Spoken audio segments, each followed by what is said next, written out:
नमस्कार। आप सभी का स्वागत है धार्मिक कथा कहानियाँ में। शिव पुराण अध्याय चौथा। चंचुला की शिव कथा सुनने में रुचि और शिवलोक गमन। ब्राह्मण बोले, नारी तुम सौभाग्यशाली हो जो भगवान शंकर की कृपा से तुमने वैराग्यपूर्ण शिव पुराण की कथा सुनकर समय से अपनी गलती का एहसास कर लिया है। तुम डरो मत और भगवान शिव की शरण में जाओ।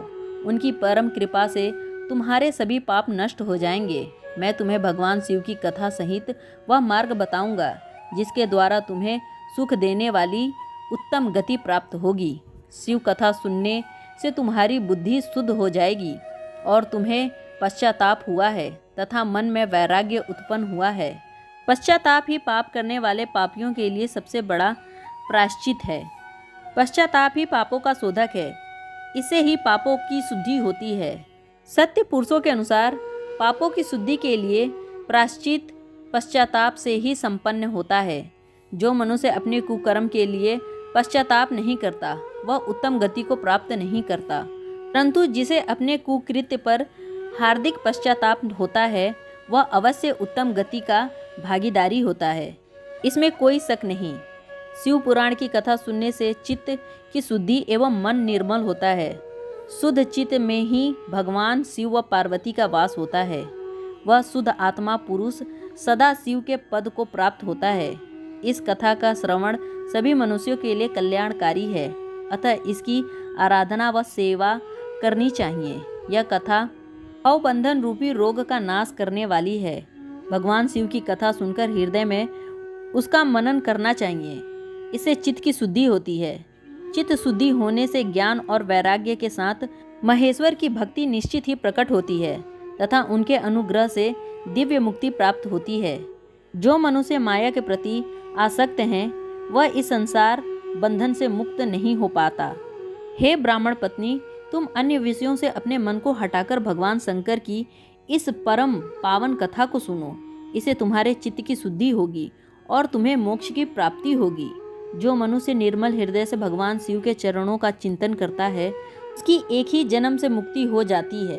सूत जी कहते हैं, सौनक, यह कहकर वे ब्राह्मण चुप हो गए। उनका हृदय करुणा से भर गया। वे ध्यान में मग्न हो गए। ब्राह्मण का वक्त उपदेश सुनकर चंचुला के नेत्रों में आनंद के आंसू छलक गए। वह हर्ष भरे हृदय से ब्राह्मण देवता के चरणों में गिर गई और हाथ जोड़कर बोली, मैं कृतार्थ हो गई। हे ब्राह्मण, शिव भक्तों में श्रेष्ठ स्वामीन आप धन्य हैं। आप परमार्थदर्शी हैं और सदा परोपकार में लगे रहते हैं। साधो, मैं नर्क के समुद्र में गिरी हूँ। कृपया कर मेरा उद्धार कीजिए। जिस पौराणिक एवं अमृत के समान सुंदर शिव पुराण कथा की बात आपने की है उसे सुनकर ही मेरे मन में वैराग्य उत्पन्न हुआ है। उस अमृतमयी शिव पुराण कथा को सुनने के लिए मेरे मन में बड़ी श्रद्धा हो रही है। कृपया आप मुझे उसे सुनाइए।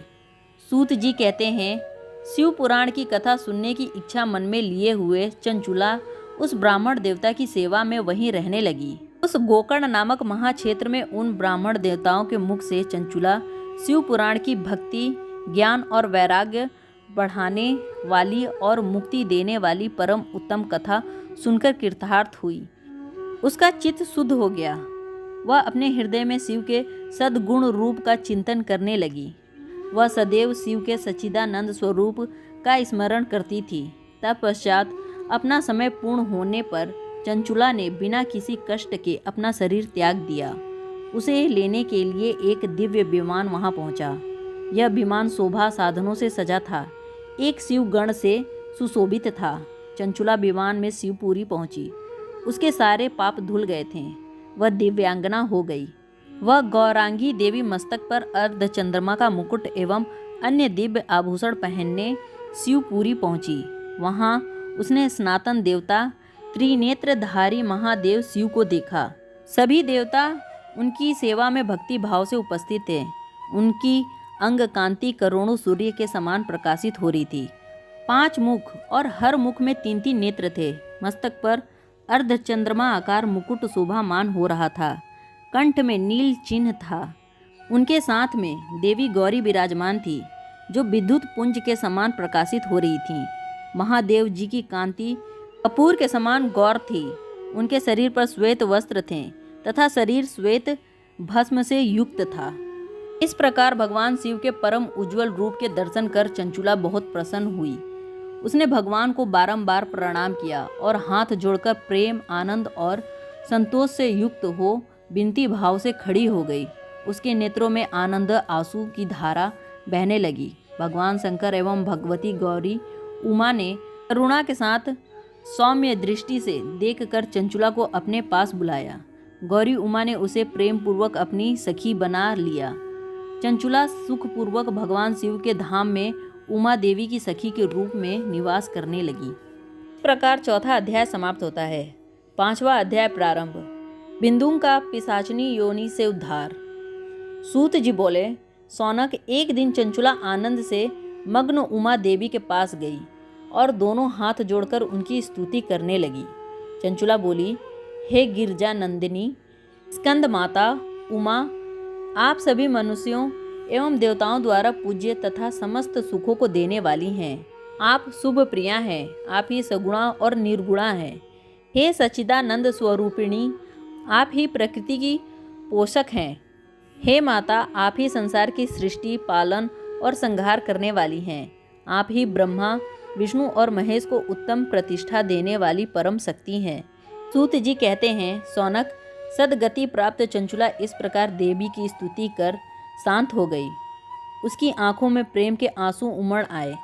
तब शंकर प्रिया भक्त वत्सला उमा देवी ने बड़े प्रेम से चंचुला को चुप कराते हुए कहा, सखी चंचुला, मैं तुम्हारी स्तुति से प्रसन्न हूँ, बोलो क्या वर मांगती हो।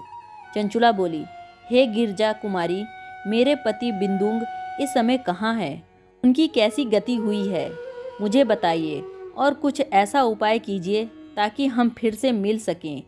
हे महादेवी, मेरे पति एक शूद्र जाति वैश्य के प्रति आसक्त थे और पाप में ही डूबे रहते थे। गिरजा बोली, बेटी, तुम्हारा पति बिंदुंग बड़ा पापी था, उसका अंत बड़ा भयंकर हुआ। वैश्या का उपभोग करने के कारण वह मूर्ख नरक में अनेक वर्षों तक अनेक प्रकार के दुख भोग कर अब शेष पापों को भोगने के लिए विंध्याचल पर्वत पर पिशाच की योनि में रह रहा है। वह दुष्ट वहीं वायु पीकर रहता है और सब प्रकार के कष्ट सहता है। सूत जी कहते हैं, सौनक, गौरी देवी की यह बातें सुनकर चंचला अत्यंत दुखी हो गई।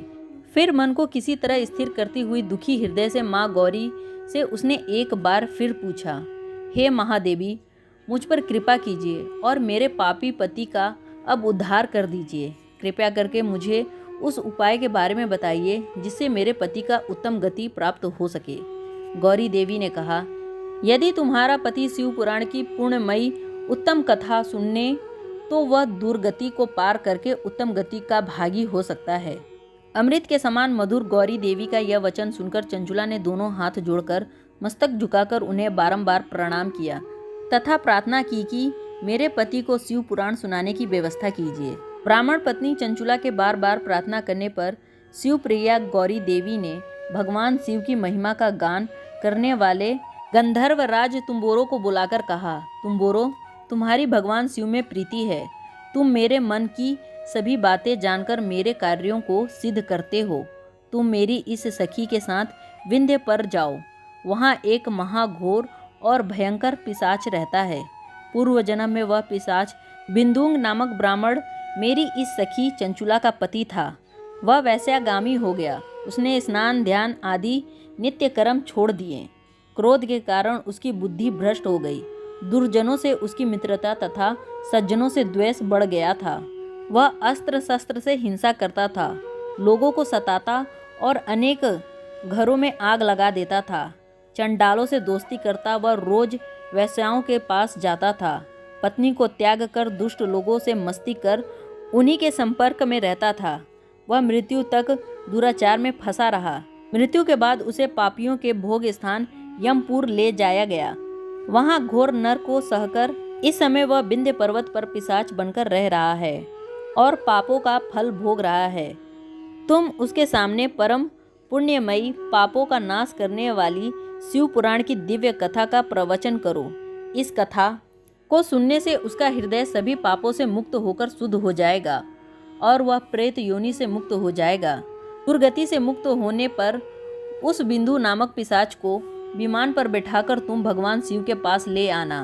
सूत जी कहते हैं, सौनक, माँ उमा का आदेश पाकर गंधर्व राज तुम्बोरो प्रसन्नतापूर्वक अपने भाग्य की सराहना करते हुए चंचुला को साथ लेकर विमान से पिशाच के निवास स्थान विंध्य पर्वत गया। वहां पहुंचकर उसने उस विकराल आकृति वाले पिशाच को देखा। उसका शरीर विशाल था, उसकी ठोठी बड़ी थी। वह कभी हंसता तो कभी रोता और कभी उछलता था। महाबली तुम्बोरो ने बिंदुंग नामक पिशाच को पासों से बांध लिया। उसके पश्चात तुम्बोरो ने शिव पुराण की कथा बाँचने के लिए स्थान तलाशकर मंडप की रचना की। शीघ्र ही इस बात का पता लोगों को चल गया कि एक पिशाच के उद्धार हेतु देवी पार्वती की आज्ञा से तुम्बोरो शिव पुराण की अमृत कथा सुनाने विंध्य पर्वत पर आए हैं। उस कथा को सुनने के लोभ से बहुत से देव ऋषि वहां पहुंच गए। सभी को आदर पूर्वक स्थान दिया गया। पिशाच बिंदुंग को पासों से बांधकर आसन पर बिठाया गया और तब तुम्बोरो ने परम उत्तम शिव पुराण की अमृत कथा का गान शुरू किया। उसने पहली विंध्येश्वर संहिता से लेकर 7वीं वायु संहिता तक शिव पुराण की कथा का स्पष्ट वर्णन किया। 7 संहिताओं सहित शिव पुराण को सुनकर सभी श्रोता कृतार्थ हो गए। परम पुण्यमय शिव पुराण को सुनकर पिशाच सभी पापों से मुक्त हो गया और उसने पिशाच शरीर का त्याग कर दिया। शीघ्र ही उसका रूप दिव्य हो गया। उसका शरीर गौर वर्ण हो गया। शरीर पर श्वेत वस्त्र एवं पुरुषों के आभूषण आ गए। इस प्रकार दिव्य देहधारी होकर बिंदुंग अपनी पत्नी चंचुला के साथ स्वयं भी भगवान शिव का गुणगान करने लगा। उसे इस दिव्य रूप में देखकर सभी को बहुत आश्चर्य हुआ। उसका मन परम आनंद से परिपूर्ण हो गया। सभी भगवान महेश्वर के अद्भुत चरित्र को सुनकर कृतार्थ हुए। उनका यशोगान करते हुए अपने अपने धाम को चले गए। बिंदुंग अपनी पत्नी चंचुला के साथ विमान में बैठकर शिवपुरी की ओर चल दिया। महेश्वर के गुणों का गान करता हुआ बिंदुंग अपनी पत्नी चंचुला व तुम्बोरो के साथ शीघ्र ही शिवधाम पहुंच गया। भगवान शिव व देवी पार्वती ने उसे अपना पार्षद बना लिया। दोनों पति पत्नी सुखपूर्वक भगवान महेश्वर एवं देवी गौरी के श्री चरणों में अविचल निवास पाकर धन्य हो गए। इस प्रकार 5वां अध्याय भी समाप्त। उम्मीद है आपको यह वीडियो पसंद आया होगा। यदि पसंद आया तो वीडियो को लाइक करें, शेयर करें, कमेंट करें और चैनल को सब्सक्राइब करना ना भूलें। धन्यवाद।